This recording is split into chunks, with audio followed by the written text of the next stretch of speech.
여러분은 구약 성경과 신약 성경 중에 어떤 것을 더 좋아하시고 또 어떤 쪽을 더 즐겨 읽으시나요? 구약을 난 더 자주 읽는다 하시는 분들 한번 손 한번 들어봐 주실까요? 나는 구약이신가요? 네. 네. 나는 신약을 많이 읽는 것 같다. 나는 공평하게 많이 읽는다. 나는 공평하게 안 읽는다. 는 없으시겠죠? 네. 저는 최근에 꽤 오랫동안 신약 성경만 많이 읽었습니다. 왜냐하면 성경을 좀 깊이 있게 읽어봐야겠다 하는 생각이 들어서 읽으려고 이제 생각을 해보니까 구약은 좀 어렵잖아요. 원래도 어려운데 이제 깊이 있게 읽으려고 하니까 좀 너무 어렵지 않을까 이런 생각이 들어서 그러다 보니까 신약은 좀 더 접근하기도 쉽고 그래도 좀 이해하기도 쉽고 그러니까 신약을 좀 더 찬찬히 깊게 읽어보자 하는 마음이 들어서 신약을 읽고 또 큐티도 계속해서 신약 말씀만 큐티를 해오고 있었습니다. 그런데 언젠가부터 계속 예레미야서를 좀 읽어봐야겠다. 예레미야서에 어떻게 돼 있었지? 하는 생각이 계속해서 마음에 드는 것입니다. 사실 그런 마음이 처음 들기 시작했던 것은 계속해서 나라가 시끄러웠기 때문입니다. 그래서 이스라엘이 정말로 악한 길을 가던 그때에 하나님은 선지자에게 뭐라고 말씀하셨나? 하나님의 선지자는 이스라엘 백성에게 뭐라고 말했나? 그런 것을 계속해서 생각하게 되어서 이 예레미야서를 좀 다시 읽어봐야겠다 하는 생각을 하게 되었던 것입니다. 여러분, 예레미야 선지자의 활동 시기가 언제였는지 아십니까? 예레미야의 활동 시기는 BC 627년부터 BC 586년까지로 남유다가 몰락해 가는 그 쇠퇴기를 시작으로 바벨론의 느부갓네살 왕이 침략하여서 예루살렘이 함락된 직후까지의 기간이었습니다. 그래서 예레미야 선지자의 주된 활동은 남유다를 향해서 너희들은 하나님 앞에 크게 범죄했기 때문에 바벨론에 의해서 멸망하게 될 것이다. 너희는 망할 것이다. 라는 하나님의 예언을 계속해서 선포하는 것이었습니다. 제가 기억하고 있던 예레미야 선지자의 역할은 오로지 그것밖에 없었습니다. 너희는 바벨론에 의해서 망할 것이다. 많은 이들이 죽임을 당하고 또 남겨진 자들은 포로로 끌려가게 될 것이다. 이것을 계속해서 선포하는 것이었습니다. 그때 당시 이스라엘의 다른 모든 선지자들이 이스라엘의 평안을 말하고 거짓 예언을 선포했기 때문에 이처럼 하나님께서 말씀하시는 멸망의 예언을 계속해서 선포했던 예레미야는 죽음의 위협과 같은 많은 핍박을 당하기도 했던 것입니다. 그런데 여러분, 사실 이스라엘이 하나님 앞에 범죄했던 것은 이때가 처음이 아니지 않습니까? 이스라엘의 죄가 너무 깊어서 하나님께서 진노하시고 또 이스라엘을 내가 다 쓸어버리겠다 말씀하셨던 것도 처음이 아니었습니다. 그런데 그때마다 선지자들의 중보기도로 하나님께서 그 진노를 돌이키셨던 일들이 여럿 있었습니다. 여러분, 어떤 선지자들이 기억나십니까? 모세,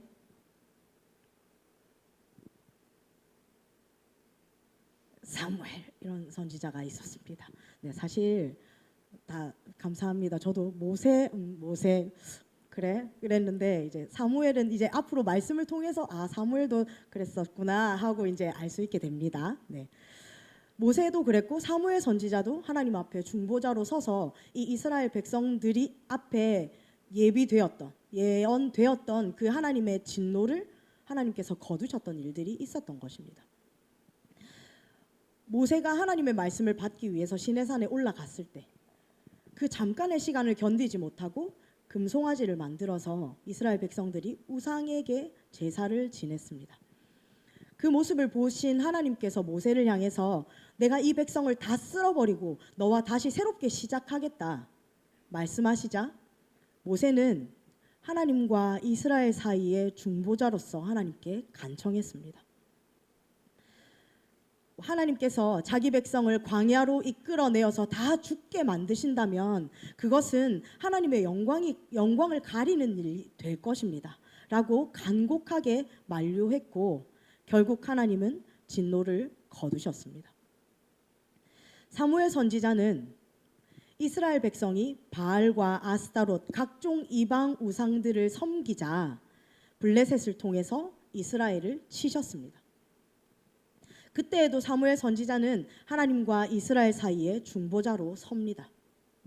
온 이스라엘 백성들을 미스바로 모아놓고 그들에게 금식하며 회개기도 하도록 한 뒤에 사무엘 선지자는 하나님 앞에 나가서 젖 먹는 어린 양을 온전한 번제로 드리며 하나님께 부르짖었고, 이에 이스라엘은 블레셋의 손에서 건짐을 받게 되었던 것입니다. 그런데 예레미야 선지자에게 하나님께서 말씀하시는 것을 보면 이때와는 상황이 완전히 다른 것으로 보입니다. 우리 예레미야 15장 1절 말씀을 찾아서 같이 한번 읽어보겠습니다. 함께 읽겠습니다. 시작. 여호와께서 내게 이르시되 모세와 사무엘이 내 앞에 섰다 할지라도 내 마음은 이 백성을 향할 수 없나니 그들을 내 앞에서 쫓아내보내라. 너무나 단호하게 하나님께서 말씀하십니다. 이제는 모세가 와도 사무엘이 와도 안 된다는 것입니다. 그리고 또 예레미야 선지자에게 이렇게 말씀하십니다. 우리 예레미야 7장 16절 말씀을 찾아서 읽어보겠습니다. 시작. 그런즉 너는 이 백성을 위하여 기도하지 말라. 그들을 위하여 부르짖어 구하지 말라. 내게 간구하지 말라. 내가 내게서 듣지 아니하리라. 이 백성을 위해서 기도조차 하지 말라고 말씀하십니다. 상황이 너무 심각합니다.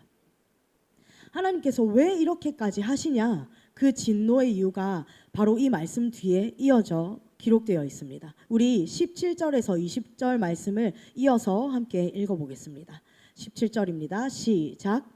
너는 그들이 유다 성읍들과 예루살렘 거리에서 행하는 일을 보지 못하느냐? 자식들은 나무를 줍고 아버지들은 불을 피우며 부녀들은 가루를 반죽하여 하늘의 여왕을 위하여 과자를 만들며 그들이 또 다른 신들에게 전제를 부음으로 나의 노를 일으키니라. 여호와의 말씀이니라.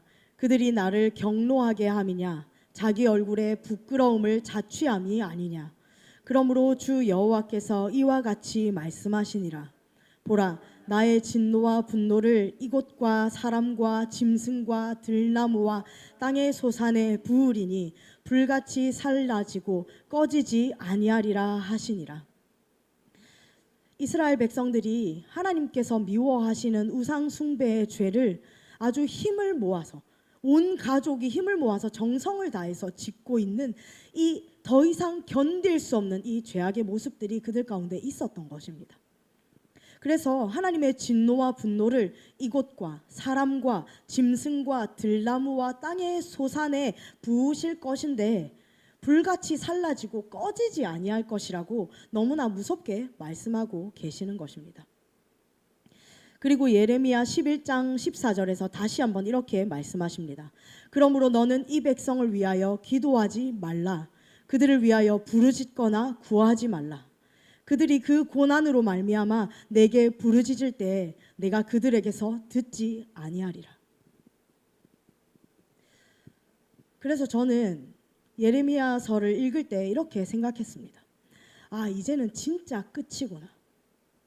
이스라엘의 죄가 하나님께서 더 이상 보아 넘겨주실 수 없는 지경에 이르러서 그들이 멸망당하는 것은 이제 더 이상 피할 수가 없게 되었구나.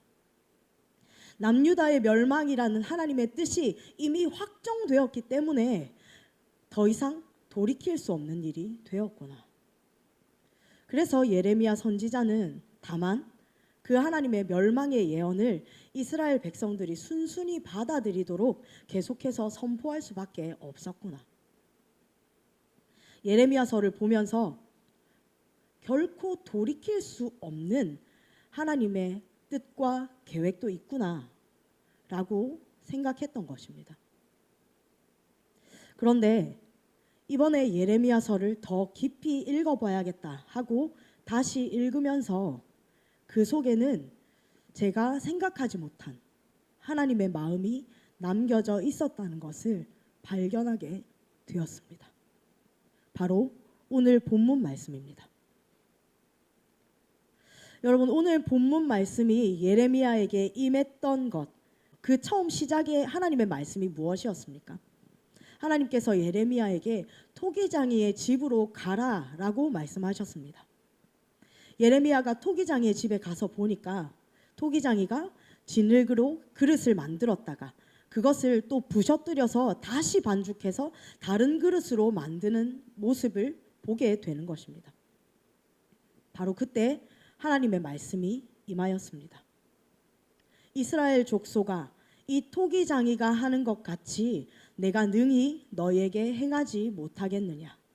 이스라엘 족속아, 진흙이 토기장이의 손에 있음같이 너희가 내 손에 있느니라. 아멘. 하나님은 토기장이요, 이 이스라엘 나라는 토기장이의 손에 있는 진흙과 같다는 것입니다. 토기장이가 자기의 생각과 뜻에 따라서 손에 있는 진흙으로 그릇을 만들기도 하고 또 그것을 터뜨려 부서뜨려서 다시 다른 그릇으로 빚기도 하는 것과 같이 하나님께서 이 이스라엘 나라를 그와 같이 마땅히 하실 수 있는 분이시라는 것입니다. 그리고 이어서 뭐라고 말씀하십니까? 우리 오늘 본문 예레미야 18장 7절 8절을 다시 한번 읽어보겠습니다. 시작. 내가 어느 민족이나 국가를 뽑거나 부수거나 멸하려 할 때에 만일 내가 말한 그 민족이 그의 악에서 돌이키면 내가 그에게 내리기로 생각하였던 재앙에 대하여 뜻을 돌이키겠고. 아멘. 하나님께서 어느 민족이나 어느 나라나 국가를 뽑거나 부수거나 멸하려 하실 때에 만약 그 민족이 그의 악에서 돌이킨다면, 그들의 악에서 돌이키기만 한다면 하나님께서 생각하셨던 그 재앙에 대해서 뜻을 돌이키겠다고 말씀하시는 것입니다. 그리고 예레미야를 향해 이렇게 말씀하십니다. 그러므로 이제 너는 유다 사람들과 예루살렘 주민들에게 말하여 이르기를 여호와의 말씀에 보라, 내가 너희에게 재앙을 내리며 계책을 세워 너희를 치려 하노니 너희는 각기 악한 길에서 돌이키며 너희의 길과 행위를 아름답게 하라 하셨다 하라. 아멘. 이 말씀을 다시 보면서 제가 예레미야서를 잘못 이해하고 있었다는 것을 깨닫게 되었습니다. 진짜 하나님의 마음은 이것이었던 것입니다. 하나님의 오래 참으심은 아직 끝이 아니었고 결코 돌이킬 수 없는 끝은 없다는 것입니다. 이 말씀을 다시 보면서 하나님은 정말로 우리 아버지이시구나, 이것이 참된 아버지의 마음이구나 새삼스럽게 느끼게 되었습니다. 여러분, 저는 자녀를 아직 낳아보지 않고 키워보지 않아서 사실 그 마음을 완전히 다 헤아릴 수 없겠지만 여기는 자녀를 낳아서 길러보시고 또 이런 마음을 가져보신 그런 일들이 있으신 분들이 많이 있으십니다. 자녀가 잘못된 길을 가고 나쁜 짓을 할 때에 참된 아버지, 참된 부모는 정말로 불같이 매섭게 혼을 냅니다. 정말로 다시는 안 볼 것처럼, 진짜 이제는 그 사랑에 끊어져 버린 것처럼 맹렬하게 화를 내지만 사실 그 마음 안에는 제발 진심으로 너의 잘못을 뉘우쳐라,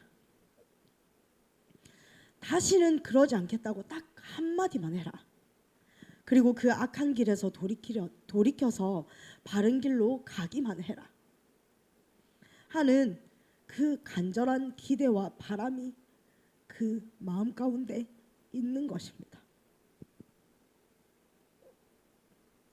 이것이 바로 이스라엘을 향한, 그리고 우리를 향한 아버지 하나님의 사랑인 것입니다.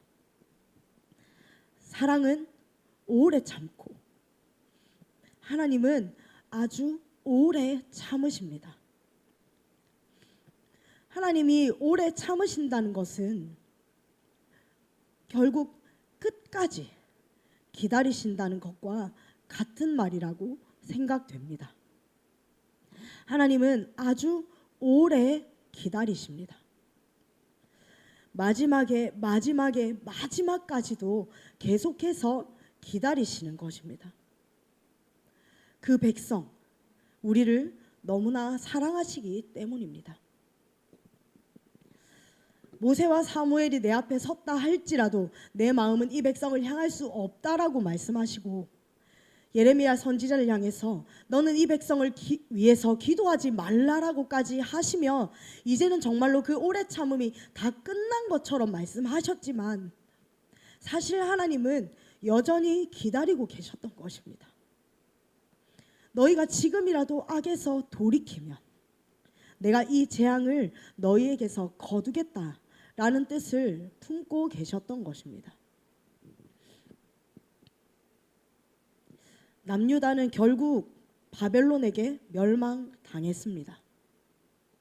그러나 그것은 그들을 징계하겠다는 하나님의 뜻이 확정되었기 때문이 아니라 그들이 끝내 죄에서 돌이키지 않았기 때문입니다.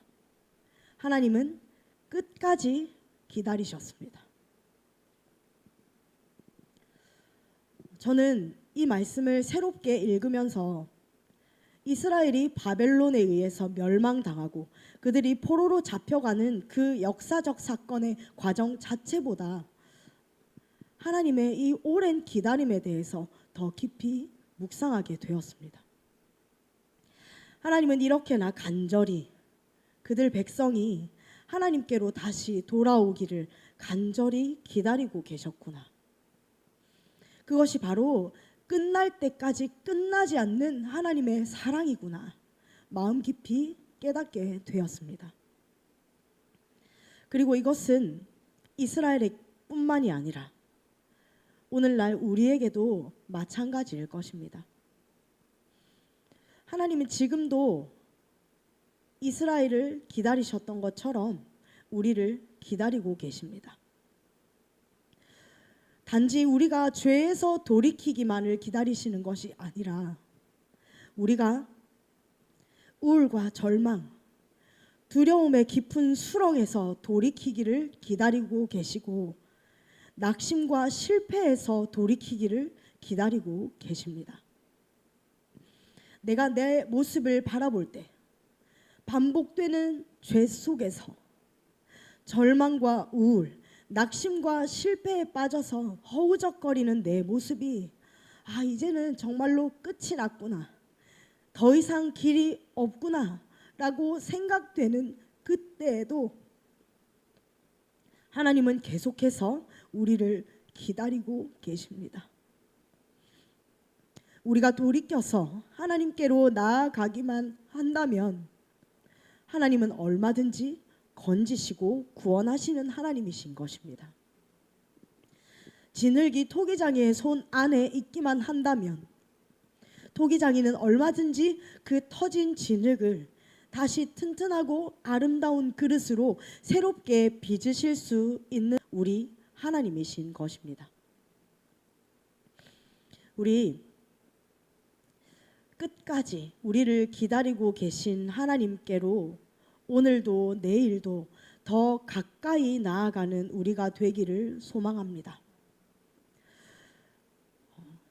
때로는 죄악이 우리 삶을 덮칠 때가 있습니다.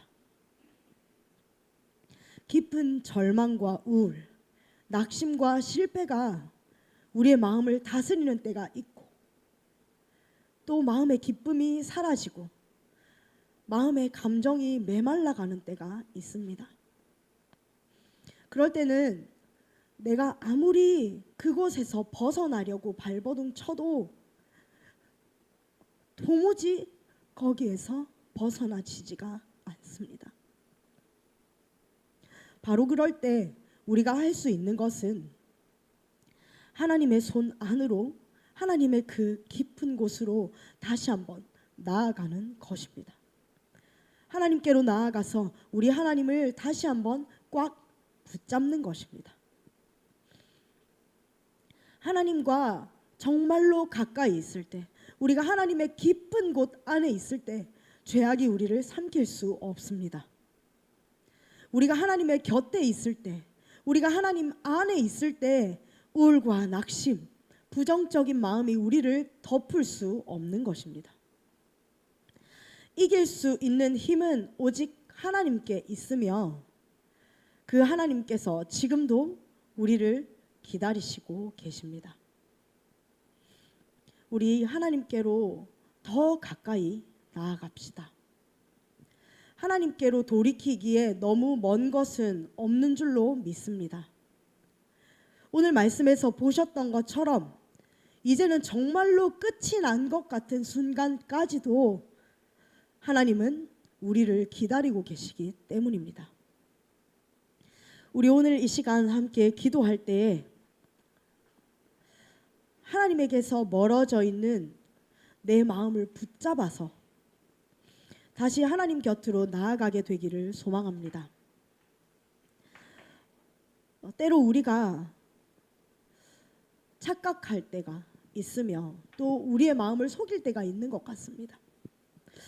내가 예배 가운데 있기 때문에, 내가 하나님의 자녀이기 때문에, 내가 그리스도인이기 때문에, 내가 예배의 시간 안에 있고 내가 기도 시간 가운데 있기 때문에 나는 하나님을 가까이 하고 있어, 나는 하나님을 간절히 찾고 있어, 나는 하나님 안에 있어 라고 스스로도 속을 때가 있는 것 같습니다.